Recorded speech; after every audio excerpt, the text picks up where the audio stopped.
Here's a segment from a recent Gun Talk radio episode. You can listen to all the Gun Talk radio podcasts however you tune in, or check out guntalk.com for more. All right, it's time for us to do this thing again. I'm Tom Gresham. It is Gun Talk, where we gather every week to talk about guns and shooting and all kind of cool stuff. Obviously, ammunition is a big part of that, and for a lot of us, reloading is a big part of that. I mean, look, factory ammo is really good, and it's a lot better than it used to be. And it's my understanding, my opinion, if you will, that the reason that factory ammunition is better than it used to be is because hand loaders embarrassed the factories into making better ammo. What better time to talk about that than the 80th anniversary of RCBS, the monster company making all sorts of reloading equipment. We're joined right now by Steve Coach. He is an R&D engineer. He's also product line manager for RCBS. Steve, thanks for joining us. Thank you for having us. Okay, I mean, you heard my idea. I think when you go back 30 years ago, factory ammo was just, okay, it's fine. 2-inch groups is fine, 2.5-inch groups. And then reloaders started making better ammo and using custom bullets. And all of a sudden, the factories went, whoa, we better catch up with this. What do you think of that supposition? Oh, that pretty much hits it. I mean, we were definitely making very good ammunition 30 years ago. Right. Better than the factory stuff at that time. And I mean, you look at how the factories have evolved to basically trying to replicate what we do as reloaders. For somebody who is careful, they can make really good ammo and customize it for his or her rifle. I mean, obviously, I guess there's probably two main reasons that people reload. One is to save money, which is certainly there, but the other is to make custom ammo that you can't get any other way. Correct. And, we do have customers on both ends. We obviously have, the hunters and the big game hunters, especially out west here that, I mean, you get a premium tag, you're spending decent money, to go harvest a good animal. And out here we shoot long distances, so you really have to have stuff dialed in. Reloading your own ammunition definitely helps you get to that point. Well, exactly. And I'm also looking at, along with what you're saying is, the incredible growth in the interest in long-range shooting competitions where it's kind of the modern version, and you and I have been around long enough to remember when bench rest shooting was really big. The long-range shooting is really just bench rest shooting at long range, isn't it?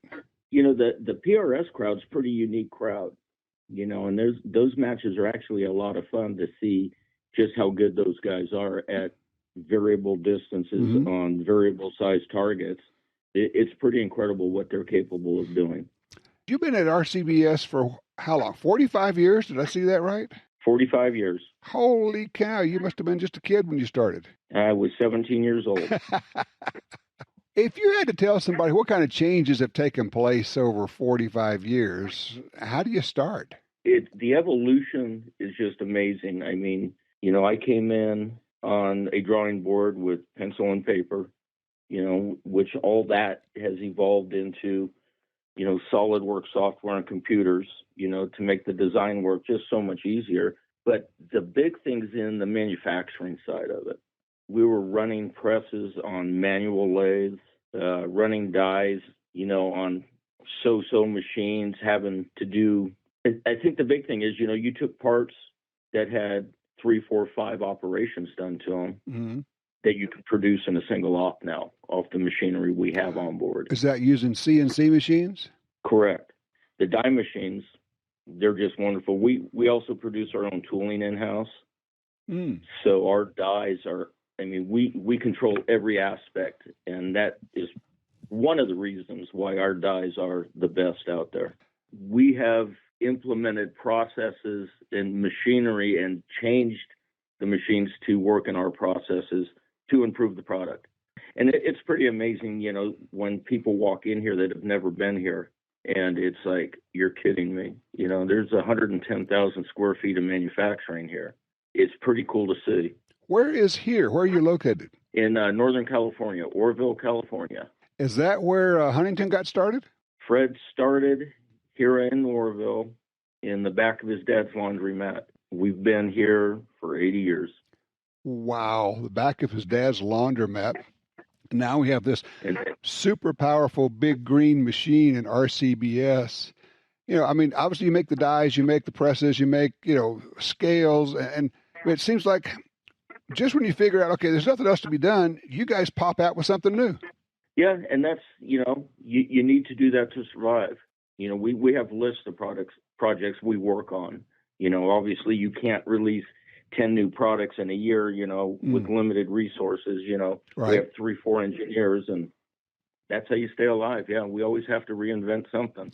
Over the last 5 years, you kind of look back at what's come out in the last 5 years. What are the things you say, all right, here's a couple or three really cool things we brought out? Okay, well, we did the Rebel Press here recently. We have a limited edition Summit Press. It's going to be pretty cool. It's going to hit the market here soon. Dies, we're always doing dies. Anytime anything new pops up, dies, and that's our mainstay. And I love to do dies. I just love designing dies and tooling. As we look forward, is there anything new that can happen in reloading? You're pretty much just evolving what's already there. Okay, what can we do to make this better or speed this up? A lot of our products over the years came out of us not liking how we were doing it. You know what I mean? Mm-hmm. Using the product going, hey, we got to make this better. And so that's where we've evolved with a lot of our products.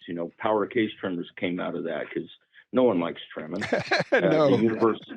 The universal case holders. We don't want to swap out shell holders. Our progressive press, our Pro Chucker 7, it evolved from the Pro 2000. There's a third of the moving parts in it. So it's things like that. You're just constantly trying to improve on what you already have. Well, it is a solid company, 80 years now. It's unbelievable, RCBS. And for those who are thinking, I might want to get into it now, of course, you've got information, you got videos on how to get into loading, you got the complete packages. You could buy this whole system or this kit, and it takes you by the hand and gets you started. So there's really no excuse for somebody who says, I'm interested in doing this, to not go ahead and jump in.